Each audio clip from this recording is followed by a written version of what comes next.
madrugada da sexta-feira, agora dia 7, a Câmara dos Deputados aprovou o texto base da nova reforma tributária do Brasil. E aí, parece que a gente vai ter algumas mudanças por aí. E é muito importante que você assista esse vídeo até o final para entender como isso tudo vai impactar o seu bolso, o seu trabalho, a sua vida e a sua família. Tem imposto que vai acabar, tem imposto que vai diminuir, tem imposto que vai aumentar, tem empresa também que vai se beneficiar e tem empresa que vai ter que pagar mais imposto. Enfim, então é consenso de todo mundo que uma reforma é muito importante e pode ajudar muito a gente. O que mudou então? Segundo o governo, a reforma não vai fazer com que o Brasil pague mais imposto no total. Mas isso não significa de fato que você vai pagar mais imposto. A ideia é que existe uma trava contra o aumento do imposto, que em 2022 foi de 33,71% do PIB. Ou seja, se houver de fato aumento de impostos em uma área, vai existir uma redução em outras áreas para equilibrar. Se o transporte pagar mais imposto, talvez saúde pague menos imposto. Se saúde pagar mais, talvez a educação pague menos. Se a educação paga mais, então os medicamentos vão ficar mais baratos. É como se fosse uma grande balança que ela sempre vai ter de estar equilibrada. Isso quer dizer que no saldo final não vai mudar nada, mas talvez você pague mais ou menos imposto dependendo do seu hábito de consumo. Agora vamos lá, impostos que vão acabar. A gente vai ter uma série de impostos que vão acabar e alguns que vão ser criados. Não vai mais existir o IPI, por exemplo, que é o imposto federal, o PIS, o federal, COFINS, que é federal, ICMS, que é estadual, e ISS, que é municipal. No lugar desses impostos, vai ser criado um único imposto unificado. Vai ser criado o Imposto sobre Bens e Serviços, que é o IBS, que vai substituir o ICMS dos estados e o ISS dos municípios. E a Contribuição sobre Bens e Serviços, que é o CBS, que vai unificar o PIS, COFINS e IPI, que são federais. A ideia não é que você pague menos imposto, mas simplificar o sistema tributário, que é uma bagunça. Cesta básica, e esse aqui é um dos exemplos mais complexos, basicamente. Hoje você tem frutas, carnes, hortaliças, queijos, iogurtes, pães e alguns produtos de higiene e limpeza que já são isentos dos impostos federais. Mas eles são isentos do imposto federal. Cada estado define uma alíquota de ICMS para cada um desses produtos. Por exemplo, no estado de São Paulo, olha só, ICMS do pão, 12%.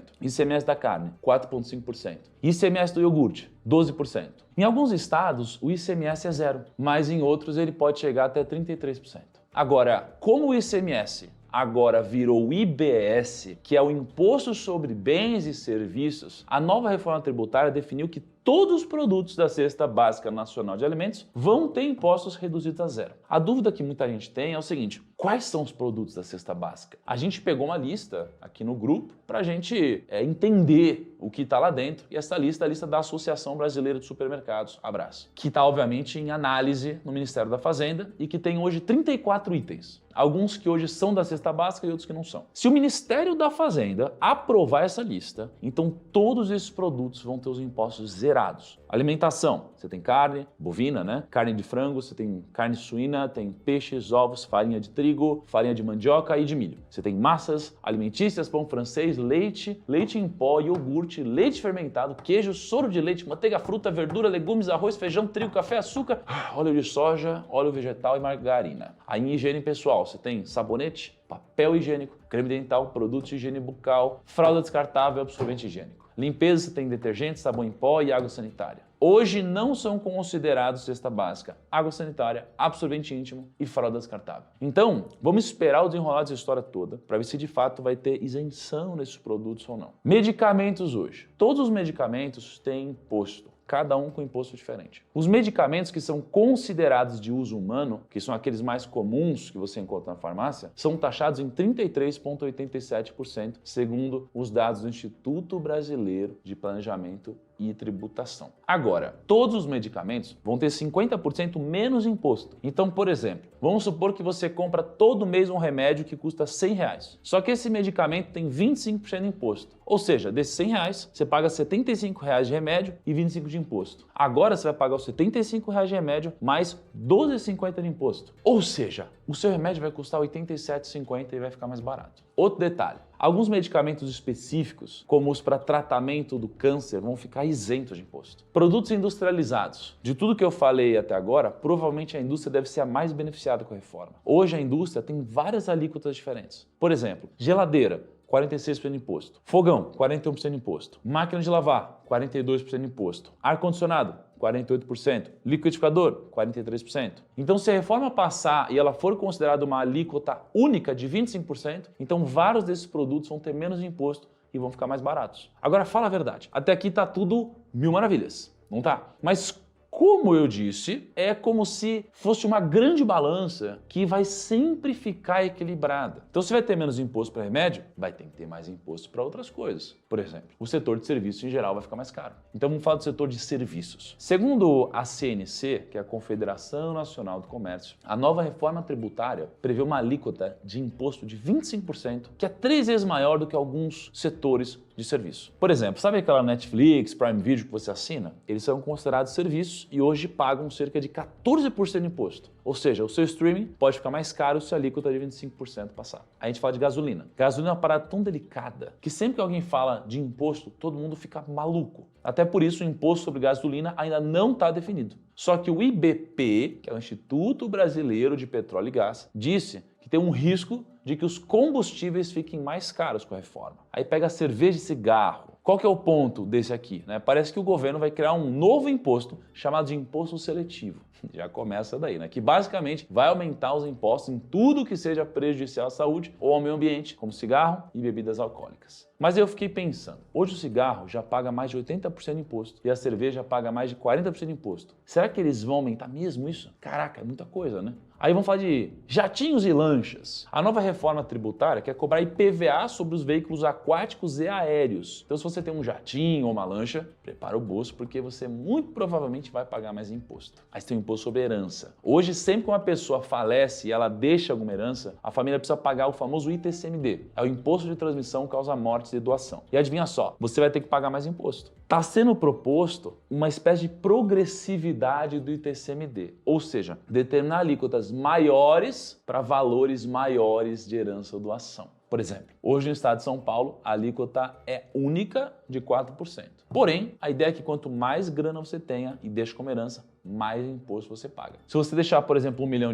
você vai pagar 4%. Mas se deixar 5 milhões, aí já paga 10%, por exemplo. Então, a gente ainda não sabe como as alíquotas do ITCMD vão funcionar. Mas, ao que tudo indica, quem deixa herança vai ter que pagar mais imposto. Inclusive, é por isso que eu defendo que você precisa ter uma boa previdência privada. Quando você investe diretamente em ações, por exemplo, você precisa pagar o ITCMD. Mas como a previdência privada é considerada um seguro, ela tem isenção do ITCMD na hora da sucessão patrimonial. Inclusive, o próprio Lula tem uma previdência privada. Ano passado, para se candidatar a presidente do Brasil, ele declarou R$6 milhões aplicados em um fundo de previdência VGBL. Então, eu acho bem difícil alguém tributar a previdência privada. Pontos positivos. Vamos lá. O que pode ser considerado um ponto positivo? Cesta básica, a Cesta Básica Nacional de Alimentos vai ter impostos reduzidos a zero. Medicamentos, todos os medicamentos vão ter 50% menos imposto. Produtos industrializados, ou seja, como vários produtos industrializados hoje tem um imposto bem alto, e se a reforma passar vai ser considerada uma alíquota única de 25%, então vários desses produtos vão ter menos imposto e vão ficar mais baratos. Simplificação dos impostos, isso aqui é incrível. A reforma não vai reduzir os impostos, mas existe um ganho visível de produtividade só de diminuir a complexidade do sistema tributário, que é exatamente o que está sendo proposto. Cashback no Brasil, de todo imposto arrecadado, ou seja, 42% é imposto sobre consumo, só que nos países da OCDE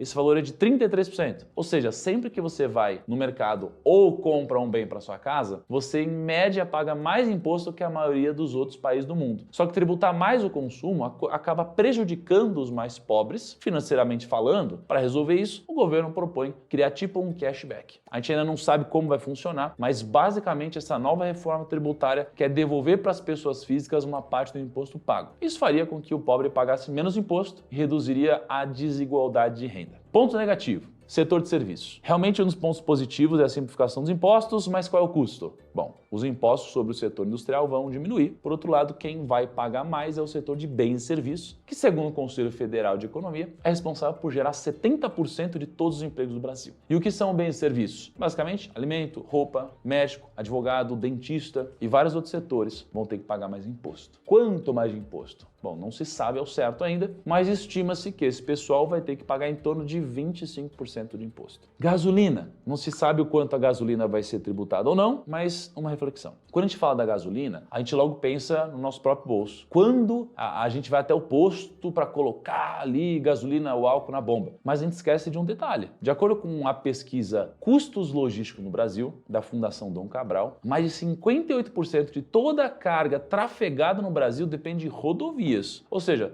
se a gasolina ficar cara, a grande maioria dos produtos que vão de um lado para o outro pelo Brasil também ficam mais caros. Até porque como você acha que chega a comida até a sua mesa? Isso tudo é transportado pelo Brasil todo pelas rodovias. Se a gasolina sobe, os custos de transporte sobem e o preço dos alimentos e de várias outras coisas também sobe. Então é delicado aumentar o imposto sobre a gasolina, mesmo tendo um ganho de arrecadação aqui. A herança. O ponto da herança não é ser contra o imposto sobre heranças, é ser contra uma carga tributária alta. Por exemplo, se a reforma passar, o imposto sobre o consumo no Brasil vai poder ser o maior do mundo. Segundo os dados da OCDE, sobre a tributação de empresas, dentro de 111 países, o Brasil está na segunda posição do ranking que mais tributa empresas. Então talvez a solução não seja aumentar ainda mais o imposto. Aí você tem a centralização da arrecadação na União. Com a nova reforma, os estados e municípios muito provavelmente vão perder a autonomia. Por quê? Porque hoje tem alguns impostos que são pagos e vão direto para os estados e municípios. Porém, com toda a unificação dos impostos que está acontecendo, esses impostos vão deixar de existir. Isso talvez coloque o dinheiro que a gente paga em imposto na mão do governo federal. Por um lado, isso é positivo, porque o governo pode mandar mais dinheiro para os estados que precisam se desenvolver, mas, por outro lado, o desequilíbrio faria algum sentido se fosse pontual, temporário. Mas isso já acontece faz tempo. Dá uma olhada nesses dados. Em 2021, o estado de São Paulo pagou 538 bilhões de reais em tributos federais e recebeu 47 bilhões. O Rio de Janeiro pagou 198 e recebeu 45. O Distrito Federal pagou 97, recebeu 25. Santa Catarina pagou 71 e recebeu 11. Por outro lado, Maranhão pagou 6 e recebeu 21. O Pará pagou 9 e recebeu 23, a Bahia pagou 23 e recebeu 34. É claro que vários estados, de fato, precisam de mais dinheiro para se desenvolver. Mas isso pode gerar uma certa indignação com quem paga mais impostos do que os outros. Por exemplo, em São Paulo, a cada 10 reais que você paga de imposto, só R$1 volta para você de alguma forma. Será que isso aqui é justo? Comenta aqui embaixo o que você acha dessa diferença. Agora eu quero dar um pouco da minha opinião. Ainda não está claro para mim se a reforma ela é benéfica ou não. Até porque o texto ainda precisa ser votado no Senado e parece que foi tudo feito meio que às pressas. Pensando mais para o lado dos investimentos, muita gente me perguntou se tem alguma regra nova e se mudou alguma coisa. E eu já adianto, não mudou nada, pelo menos por enquanto. Por outro lado, como a carga tributária do setor de serviços vai aumentar e do setor industrial vai diminuir, se a reforma passar, talvez a gente veja empresas de bens industriais se dando melhor do que empresas do setor de serviço que vão pagar mais imposto e lucrar menos. Mas claro que tudo ainda vai ser votado e pode mudar. E outro detalhe importante é que isso tudo não vai mudar da noite para o dia. O texto da reforma tributária prevê um período de transição de 8 anos com o objetivo de calibrar as alíquotas. Senão, do nada uma empresa está pagando 15% de imposto e do dia para a noite começa a pagar 30%. E assim todo mundo fica maluco. Então, nesse período de 8 anos, os itens que vão ter um aumento de imposto vão ter as taxas aumentadas aos poucos, enquanto os que vão ter redução de imposto vão ter as taxas reduzidas aos poucos. É isso, primos.